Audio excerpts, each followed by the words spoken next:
Hello friend, कैसे हैं? स्वागत है ब्रदर्स क्लासेस में। चलिए आज देखेंगे NTPC group D set number देखेंगे। आज देखेंगे 59 नंबर। तो चलिए शुरू करते हैं आज का क्लास।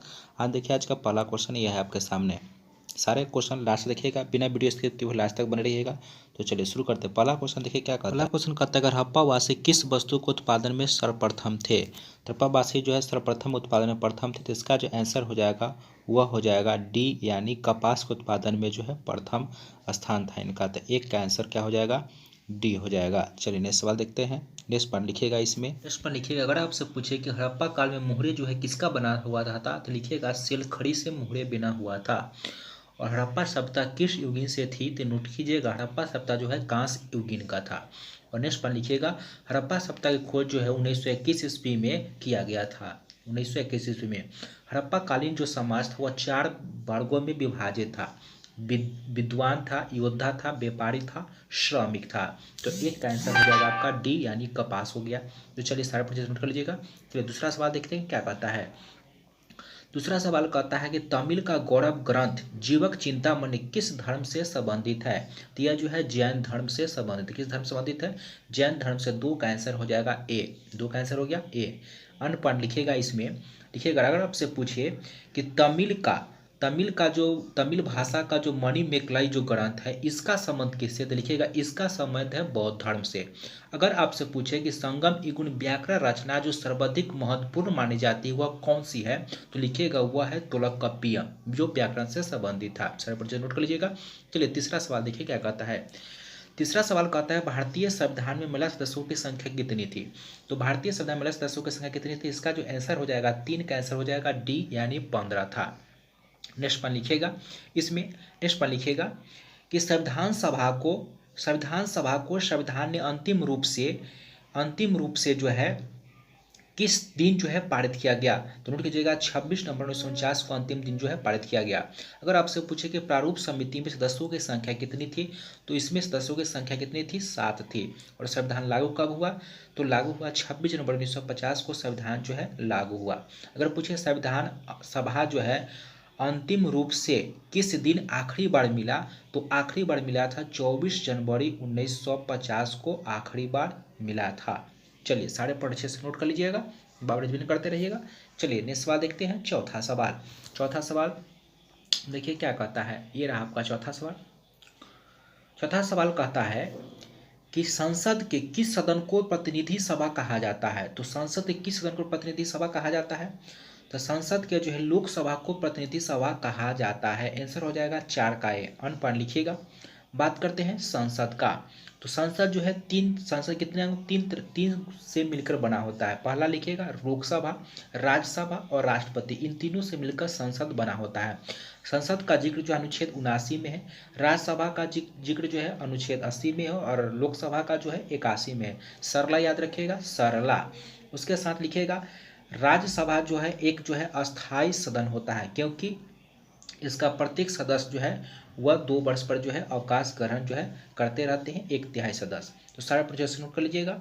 और लोकसभा को प्रतिनिधि सभा कहा जाता है, लोकप्रिय सदन भी कहा जाता है। लोकसभा बनने के लिए आयु जो है 25 वर्ष होता है। लोकसभा बनने के लिए न्यूनतम आयु कितना होना चाहिए? 25 वर्ष होना चाहिए। लोकसभा का जो अध्यक्ष बनता है वह लोकसभा में से ही एक जो है व्यक्ति को जो है लोकसभा सभी सदस्य आपस में मिलकर ही जो है चुन लिए जाते हैं। सारा प्रतिशत कर लीजिएगा। चलिए 5वां सवाल देखते हैं क्या कहता है। ये रहा आपके सामने 5वां सवाल। 5वां नंबर सवाल कहता है कि राज्य सरकार का संवैधानिक प्रमुख कौन होता है, तो नोट कीजिएगा इसका तो आंसर हो जाएगा डी हो जाएगा, यानी राज्यपाल। राज्यपाल जो होता है राज्य सरकार का संवैधानिक प्रमुख होता है। नेक्स्ट वन लिखिएगा अगर आपसे पूछे कि राज्यपाल का कार्यकाल कितना होता है, तो नोट कीजिएगा राज्यपाल का जो कार्यकाल होता है 5 वर्ष का होता है। अगर आपसे पूछे कि राज्यपाल को वेतन कितना मिलता है, तो लिखिएगा वेतन कितना मिलता है 3,50,000, यानी 3.5 लाख रुपया जिनको प्रतिमाह वेतन मिलता है, उसको लिखिएगा। और राज्यपाल को हटाने का प्रावधान जो है संविधान में नहीं है। कई बार एग्जाम में पूछा गया है किसे हटाने का प्रावधान संविधान में नहीं है, तो राज्यपाल को नहीं है। नेक्स्ट पार्ट लिखिएगा राज्यपाल को जो नियुक्ति होती है वह राष्ट्रपति के द्वारा होता है, लेकिन पूछेगा किसके सलाह पर, तो नोट कीजिएगा प्रधानमंत्री के सलाह पर जो है नियुक्ति होता है। उसके बाद नेक्स्ट पॉइंट लिखिएगा कि राज्य के शासन का जो वास्तविक अध्यक्ष होता है वह कौन होता है, तो वह मुख्यमंत्री होता है। नोट कर लीजिएगा सारे पॉइंट। चलिए नेक्स्ट पॉइंट देखते हैं। छठा सवाल कहता है प्रच्छन्न बेरोजगारी को किस नाम से जाना जाता है। तो प्रच्छन्न बेरोजगारी को किस नाम से जाना जाता है, इसका आंसर हो जाएगा ए यानी अल्प रोजगार। प्रच्छन्न बेरोजगारी जो है मुख्य रूप से कृषि में देखने को मिलता है। किसमें मिलता है, कृषि में देखने को मिलता है प्रच्छन्न बेरोजगारी। 6 का आंसर हो जाएगा ए नंबर। चलिए 7 नंबर सवाल देखिए क्या कहता है। 7 नंबर सवाल कहता है सस्ती मुद्रा का अर्थ क्या होता है। सस्ती मुद्रा का मतलब होता है ब्याज की कम दर। ब्याज की कम दर पर जो मुद्रा उपलब्ध होती है वह सस्ती मुद्रा कहलाती है, यानी ब्याज की कम दर। तो आंसर हो जाएगा 7 का ए नंबर। चलिए 8 नंबर सवाल देखिए क्या कहता है। 8 नंबर सवाल कहता है कि अग्नेय चट्टान उदाहरण है। देखिए अग्नेय चट्टान जो उदाहरण है, तो 8 का जो आंसर हो जाएगा यहाँ पर क्या हो जाएगा, बेसाल्ट जो है। यहाँ पर आंसर क्या हो जाएगा बनाइए, तो 8 का आंसर हो जाएगा बेसाल्ट। आज का आंसर क्या हो जाएगा, बेसाल्ट जो है अग्नेय चट्टान का उदाहरण है।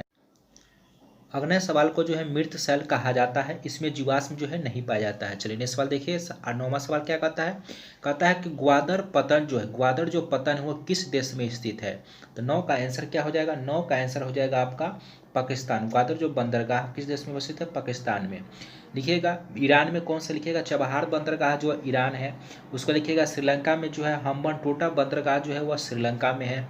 उसको लिखिएगा इरिट्रिया में कौन सा बंदरगाह है, तो लिखिएगा इरिट्रिया में जो है मसावा बंदरगाह जो है आपका कहाँ है, इरिट्रिया में पड़ता है मसावा बंदरगाह। सारे क्वेश्चन को अच्छे से नोट करिएगा। चलिए 10वां सवाल देखिए क्या कहता है। 10 नंबर सवाल कहता है कि सबसे जटिल कार्बनिक पदार्थ कौन सा है। तो सबसे जटिल कार्बनिक पदार्थ जो हो जाएगा, इसका आंसर क्या हो जाएगा, 10 का आंसर हो जाएगा आपका, हो जाएगा यहाँ पर प्रोटीन, यानी सी हो जाएगा। लिखिएगा प्रोटीन जो है अमीनो अम्ल का बना होता है। किसका बना होता है, अमीनो अम्ल का बना होता है। प्रोटीन का जो उपयोग होता है शरीर निर्माण के रूप में होता है। नेक्स्ट पॉइंट लिखिएगा प्रोटीन में कौन कौन सा तत्व जो है पाया जाता है। लिखिएगा कार्बन, हाइड्रोजन, ऑक्सीजन और नाइट्रोजन पाया जाता है। सर नोट कर लीजिएगा। सर्वाधिक प्रोटीन अगर पूछे किसमें पाया जाता है, तो मशरूम में पाया जाता है। तो मशरूम में जो है 80% जो है प्रोटीन पाया जाता है सबसे अधिक। दूसरा स्थान पर सोयाबीन में पाया जाता है। तो कभी कभी मशरूम नहीं रहेगा, सोयाबीन ऑप्शन रहेगा। चलिए नेक्स्ट सवाल देखते हैं। 11वां नंबर सवाल कहता है कि इलेक्ट्रोप्लेटिंग होने वाली प्लेट में सदैव कौन सा जो है बनाई जाती है। देखिए इलेक्ट्रोप्लेटिंग जो की जाती है, 11 का जो आंसर हो जाएगा वह कैथोड हो जाएगा। क्या हो जाएगा, कैथोड हो जाएगा। तो कैथोड पर जो है इलेक्ट्रोप्लेटिंग की जाती है तो कैथोड बनाया जाता है। और जो वस्तु चढ़ाए जाते हैं, जो धातु चढ़ाने, लिखिएगा जो धातु चढ़ाई जाती है उसे एनोड बनाया जाता है। लिखिएगा कैथोड में जो है अवकरण की घटना होती है और इलेक्ट्रॉन ग्रहण करता है। उसका लिखिएगा एनोड में जो क्या होता है, इलेक्ट्रॉन जो है एनोड क्या करता है, इलेक्ट्रॉन को जो है त्यागता है। इलेक्ट्रॉन क्या करता है, त्यागता है। और इसमें जो है ऑक्सीकरण की क्रिया होती है। किसी क्रिया होती है, ऑक्सीकरण की क्रिया होती है। जैसे मान लीजिए कि चांदी पर अगर सोने की लेपित किया जाता है, तो चांदी पर किया जा रहा है, यानी चांदी यहाँ पर कैथोड हो जाएगा और सोने जो है उस पर लेपित किया जाता है, तो सोना यहाँ पर क्या हो जाएगा, एनोड हो जाएगा। सोना क्या हो जाएगा, एनोड हो जाएगा। ठीक है, तो 11 का जो आंसर हो गया आपका ए हो गया, कैथोड हो जाएगा। चलिए नेक्स्ट सवाल देखते हैं। 12 नंबर सवाल देखिए क्या कहता है। 12 नंबर सवाल कहता है कि जब वायुदापमापी का पठ्यांक सहसा गिर जाए, जब वायुमंडलीय पठनांक जो वायुदापमापी पठान जब सहसा गिर जाता है तो किसको संकेत देता है, तूफान का। अगर धीरे धीरे गिरेगा तो ये जो है वर्षा का संकेत होगा। अगर धीरे धीरे ऊपर चढ़ेगा तो मौसम जो है साफ रहने का संकेत होता है। लेकिन जब अचानक गिरेगा तो आंधी तूफान आता है। तो 12 का आंसर क्या हो जाएगा, यहाँ पर 12 का जो आंसर हो जाएगा आपका डी हो जाएगा, यानी सहसा जब गिरता है तो इसका संकेत होता है तूफान। ठीक है, तो 12 का आंसर हो जाएगा डी नंबर। चलिए 13 नंबर सवाल देखिए क्या कहता है। 13 नंबर सवाल कहता है, 13 नंबर सवाल कहता है कि अनुदैर्घ्य तरंग किसमें नहीं गुजर सकते। अनुदैर्घ्य तरंग कहने का मतलब ध्वनि तरंग। ध्वनि तरंग जो है अनुदैर्घ्य तरंग है और प्रकाश जो है वो अनुप्रस्थ तरंग है। अनुदैर्घ्य तरंग को ध्रुवित नहीं किया जा सकता है, लेकिन अनुप्रस्थ तरंगों को ध्रुवित किया जा सकता है। यह भी पूछता है किसे ध्रुवित किया जा सकता है, तो प्रकाश को, ध्वनि को नहीं। तो ध्वनि हो गया अनुदैर्घ्य तरंग, और ध्वनि जो निर्वात में गमन नहीं कर सकता है। तो इस तरीके से 13 का जो आंसर हो जाएगा आपका वह हो जाएगा निर्वात, यानी ए। निर्वात में जो है ध्वनि तरंग जो है अनुदैर्घ्य तरंग गमन नहीं करेगा। चलिए 14 नंबर सवाल देखिए क्या कहता है। 14 नंबर सवाल कहता है वे सूक्ष्म जीव जो सड़े गले पदार्थों को सरल पदार्थों में बदल देते हैं क्या कहलाते हैं। तो इन्हें क्या कहलाते हैं, तो यह अपघटक कहलाते हैं। यानी सड़े गले पदार्थों को जो है पदार्थों को सरल पदार्थों में बदलते हैं वो अपघटक कहलाते हैं। आंसर हो जाएगा आपका सी नंबर यानी अपघटक। चलिए 15 नंबर सवाल देखिए, कहता है 15 नंबर सवाल कहता है कि बहुकोशिकीय जीवों का जीवन जो है किससे प्रारंभ होता है, किससे प्रारंभ होता है। तो इसका आंसर क्या हो जाएगा, इसका आंसर हो जाएगा युग्मनज। क्या हो जाएगा, युग्मनज। ठीक है, जाइगोट जो है बार बार विभाजक होता है, विभक्त होता है। ठीक है, उसके बाद जो है बार बार विभाजन होता है, लिखिएगा कि बार बार जो है जाइगोट बार बार जो है विभक्त होकर क्या बताया, बड़ी संख्या में कोशिका का क्या होता है, निर्माण करता है। और कई कोशिका मिलकर जो है लिखिएगा उत्तक का निर्माण करते हैं और उत्तक से ही क्या होता है, अंगों का निर्माण होता है और प्रक्रिया जो है बार बार चलते रहता है। तो आंसर हो गया युग्मनज हो जाएगा यानी जाइगोट। चलिए नेक्स्ट सवाल देखते हैं। 16 नंबर सवाल देखिए, कहता है 16 नंबर सवाल कहता है कि पुस्तक माय एक्सपेरिमेंट विथ साइलेंस के लेखक कौन है। तो इसका जो आंसर हो जाएगा वो कौन हो जाएगा, यह हो जाएगा समीर सोनी। लिखिएगा समीर सोनी का लेखक। उसके बाद हो गया, और उसके बाद लिखिएगा किरण बेदी का व्हाट वेंट रॉन्ग जो है वो किरण बेदी का है। ठीक है, तो आंसर बी हो गया 16 का। उसके लिखिएगा कबीर बेदी का कौन सा पुस्तक लिखिएगा, आई मस्ट फील जो है वह किसका है, आई मस्ट टेल जो है वह किसका है, कबीर बेदी का है। सारे पॉइंट नोट कर लीजिएगा। झुम्पा लहरी। चलिए नेक्स्ट सवाल देखिए 17 में क्या कहता है। 17 नंबर सवाल कहता है केला महोत्सव मनाया गया। तो केला महोत्सव कहाँ मनाया गया, केला महोत्सव जो है कुशीनगर, कहाँ मनाया गया, कुशीनगर मनाया गया उत्तर प्रदेश में पड़ता है। उसको लिखिएगा जमुई में कौन सा महोत्सव मनाया गया, तो लिखिएगा कलरव पक्षी महोत्सव जो है जमुई में मनाया गया, बिहार में पड़ता है। उड़ीसा में लिखिएगा, उड़ीसा में जो है राज महोत्सव जो मनाया गया, रज महोत्सव उड़ीसा में मनाया गया। और गोवा में लिखिएगा, गोवा में हाल ही में कौन सा महोत्सव मनाया गया है, तो लिखिएगा सिग्मू महोत्सव जो है वह गोवा में मनाया गया। गोवा में कौन सा महोत्सव मनाया गया, सिग्मू महोत्सव। तो 17 नंबर सवाल का था कि केला महोत्सव कहाँ मनाया गया, तो 17 का आंसर हो जाएगा ए कुशीनगर यानी उत्तर प्रदेश में केला महोत्सव जो है मनाया गया। उत्तर प्रदेश में ही कला नमक चावल महोत्सव ही जो अभी उत्तर प्रदेश में ही मनाया गया था। चलिए नेक्स्ट सवाल देखते हैं। 18 नंबर सवाल क्या कहता है। 18 नंबर सवाल कहता है कि अंतर्राष्ट्रीय योग दिवस कब मनाया जाता है। अंतर्राष्ट्रीय योग दिवस जो है 21 जून को मनाते हैं अंतर्राष्ट्रीय योग दिवस। लेकिन लिखिएगा 20 जून को क्या मनाते हैं, 20 जून को विश्व शरणार्थी दिवस मनाते हैं। उसको लिखिएगा सी नंबर ऑप्शन 14 जून को जो है विश्व रक्तदान दिवस मनाया जाता है। उसको लिखिएगा डी वाले ऑप्शन 21 मई को कौन सा दिवस मनाते हैं, लिखिएगा अंतर्राष्ट्रीय चाय दिवस जो है वो मनाया जाता है। कब, 21 मई को अंतर्राष्ट्रीय चाय दिवस मनाया जाता है। तो क्वेश्चन था कि अंतर्राष्ट्रीय दिवस कब मनाया जाता है, 18 का आंसर क्या हो गया यहाँ पर, ये हो जाएगा यानी 21 जून को मनाया जाता है। चलो नेक्स्ट नंबर सवाल देखिए क्या कहता है।